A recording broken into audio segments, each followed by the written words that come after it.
Hello my friends, Simon from WhatCulture here, and very sadly we have to do another one of these videos. If I had it my way, we would never do one of these videos ever again, but in case you don't know, Bray Wyatt, WWE superstar, has passed away at the age of 36 years old. What do you even say about that? Now again, news will come out over the days and weeks, but Sean Ross Sapp from Fightful seems to have information from the family saying that it was a heart-related issue made worse by COVID. And then essentially in the last 24 hours, Bray had a heart attack and he passed away. Now, as I know I've said this in every other video we've done like this, but I want to make it clear in case you haven't seen those. The reason like is the wrong word, but the reason I think it's important to do these videos is I have a bunch of other videos to do today for WhatCulture. I'm very blessed to do what I do. But I do not feel it's appropriate for me to be waving my arms around or whying or ups and downsing when this has just happened. And I think sometimes we do just have to sit down, again, strip back video, just speaking from the heart here, no script or anything, and just try and remember Bray Wyatt as best as we possibly can, because there's no two ways about it. One of the most creative minds that wrestling has ever seen. Whether you like the Firefly Funhouse stuff or The Fiend or the Eater of Worlds, the fact that he even came up with that stuff to begin with, and the fact that he was able to copy and paste that onto a sports entertainment template is absolutely incredible. And do not forget, when the Wyatt family, I mean, obviously they debuted down at NXT, but when they first debuted at SummerSlam 2014, I think it was, against Kane, maybe 2013, I was there. It was completely fluke. I actually went on a work trip, of all things, when I used to work in video games, but I was there. And I think they did an Inferno match that night. And while the Inferno match was a bit like, this feels a little bit strange, you knew straight away that there was something here. And it was all down to Bray Wyatt. It was Bray Wyatt's idea. It was Bray Wyatt's plan. He knew what he wanted to do with it. And I think one of the coolest things about it was he brought Luke Harper and Eric Rowan along for the ride too. Now, I'm not saying that they wouldn't have been an awesome tag team by themselves. They would have been. But the fact he didn't just make it about himself because I know we're a unit and we're going to do this and this is going to tie into that, and in 6 to 8 weeks to 2 months we're going to start, doing this. It was an incredible way to view things. And as we said constantly, I mean, it doesn't matter now. This is the most important of the least important stuff.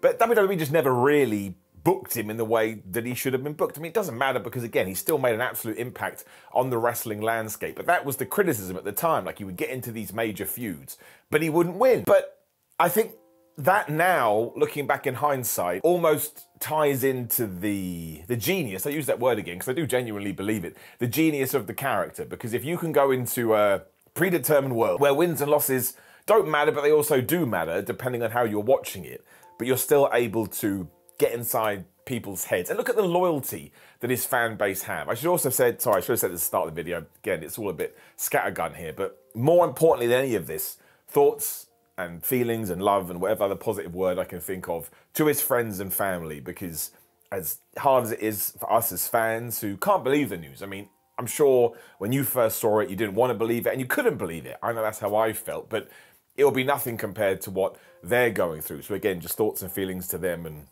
I think the WWE is donating, again, I may get my words wrong here, but I think it's all, basically all the money they're making from Bray Wyatt merchandise now is going to the family. So if you do have some money and you can buy a t-shirt or a mug or whatever it may be, that may be a cool thing to do today. But again, going back to the character and what he did, he was able to sort of almost circumvent whatever anybody threw at him. And after the Eat of the World's character kind of came to its conclusion, and he came back with The Fiend, this is honestly just coming into my brain.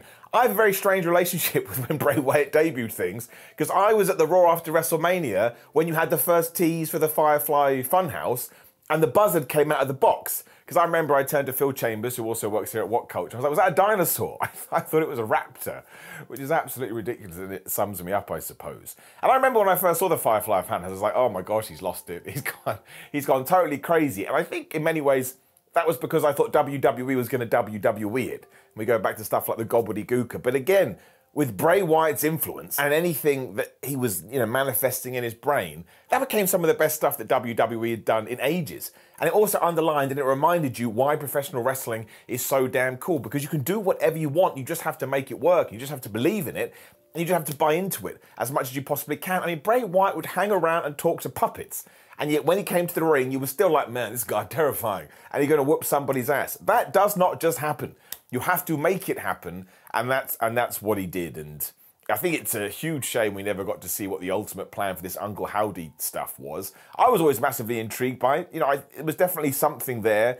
The lights out match, whatever it's called at Royal Rumble, I mean, it was absolutely nuts. But again, it doesn't work without Bray, which is why he was such an amazing person to have on your roster. And you just know that he would have had an incredible plan for this at some point. And I'm sure Uncle Howdy probably was Bo Dallas, and that would have been wonderful too. Obviously, Bo Dallas is Bray Wyatt's brother, so again, just all the love to that guy. I can't even fathom what he is going through. And Triple H did that interview with Ariel Helwani. I think it was end of last year. It was around about Clash of the Castle, so I remember listening to it when I was driving to Wales. And he said, you know, Bray Wyatt's almost too creative. It's almost like you talk to him and the stuff that comes out of his brain, you're like, bro, we got to slow this down a little bit because it's too much. It's almost too much for a fan base to comprehend.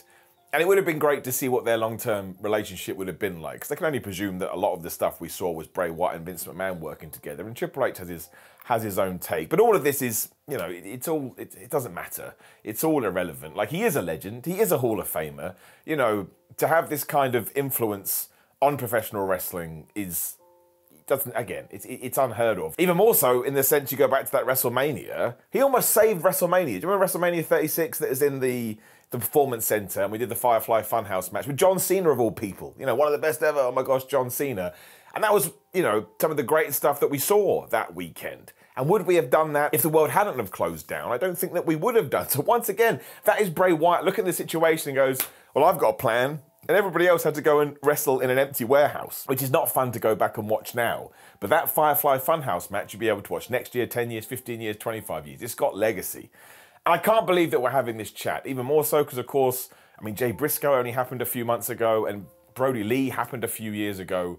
And obviously, Brody Lee was in the Wyatt family. And I remember Bray Wyatt's tribute to him being, you know, we should be in the rec halls or the gymnasiums when we're 70s doing old Wyatt family spots.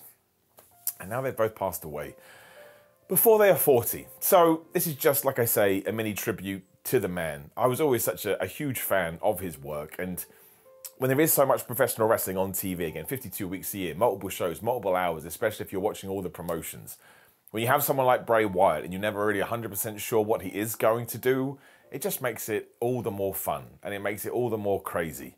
And I read, it may have been on Reddit or something earlier, but back in the early days of NXT when the Wyatt family were just getting going, WWE has prop trucks, obviously, you know, because there's so many props that wrestlers need and they drive to the shows. They didn't have that back in the early days of NXT as NXT was just getting going.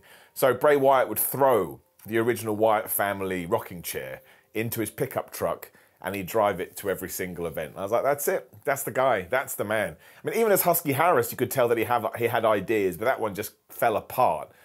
But it's almost like pretty inspiring for your own life as well, especially if you are involved in creative things. Because Husky Harris didn't work, so what did he do? He went and created Bray Wyatt. When Bray Wyatt kind of faltered, because again, maybe he hadn't had the backing of The Office, as they say, what did he do? He went and created The Fiend. And remember, oh man, how can we not talk about it was a SummerSlam, right, when he debuted again against Finn Balor. That entrance as a Fiend, the first entrance as a Fiend, because if you just look at that character in the mask, you can go like, that's the silliest thing I've ever seen in my life.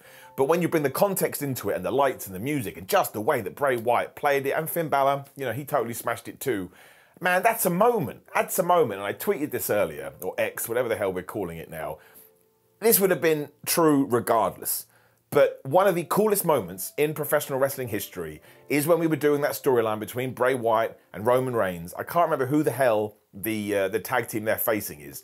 But Bray Wyatt is about to win the match and Roman comes in to spear the other guy to stop him breaking up the pin. Bray Wyatt puts his fingers up and he does the gun pose exactly as Roman hits the move. It's amazing. It was amazing 6 months ago. It will be amazing in 6 months' time. It will be amazing in 2084. And look, anybody could have done that. And I understand that I'm repeating myself now. But it's the timing. It's Bray's face. It's poise. It's so badass. It is so damn cool. And I think either Roman or Bray got injured there, so we weren't able to continue that. But, you know, anytime we ever even hinted that he was going to be a good guy, people just went crazy for him. People loved him. And he got ovations all over the place. And the loyalty, like I say, from his fan base was second to none. I mean, they released that Fiend Championship. There was like $6,000 and it sold out. You know, I can't even believe that we're making this video. And I do apologize if I said anything silly or I haven't done it justice, but it is difficult. Again, nothing to do with me. Far more difficult for other people that are going out there. But I don't want to do the wrong thing. But like I say, I don't want to ignore this. I think it's impossible to ignore. So let's hope that it all brings us together a little bit closer as a community. I know it's a massively over the top and cheesy thing to say, but I sometimes feel like we always say that after these things happen, and then 6 weeks down the line, I'm not saying you can't be critical about wrestling, but we kind of go over that line and we become insulting about wrestling. And there's never a need to do it. These are human beings with real lives. You know, Bray Wyatt had a family. He had children. You know what? I'm just going to end it there because I'm not sure there's anything else there is that we can say. But one last time, just all the love and all the positive vibes to anybody close to Bray Wyatt. I hope that in time, well, I say time is a healer. I'm not sure you can ever heal from something like this. And I totally understand if you guys are going through it as well. Like, ironically, I saw this at 3 a.m. in the morning, woke up to use the toilet, as ridiculous as that sounds, and I had a text message from a friend that just said, Bray Wyatt, ? And I was like, has he been fired? And then I looked and, yeah, you read that, and it's kind of crazy. So go give someone a hug today. Go tell someone that you love them. Try and be a little bit nicer. All those things do help, even though you think, Simon, that's the most ridiculous thing you've ever said. It probably is. I am a moron. None of the YouTube stuff. That's not what this video is about. And I will mention the comments. You know, there is a certain power in a community coming together to share stories, and you can certainly do that in the comments. And yeah, let's just tell our favourite Bray Wyatt stories, our favourite Bray Wyatt angles, and everything like that. And I'm definitely going to be watching all the Bray Wyatt, Daniel Bryan stuff today. I love it when they're in the steel cage and Daniel Bryan leaves the Wyatt family. I watched that, not recently, but I do watch that a lot because I love the crowd reaction. And of course, a lot of that is Daniel Bryan, but it doesn't work without Bray either. Genuinely, last time I'll say it, one of the most creative people to ever be in wrestling. You know, I'm happy to, you know, that can be my unpopular wrestling opinion or whatever the usual phrase is. But thank you for tuning in. I hope everyone is doing okay. I'll see you soon.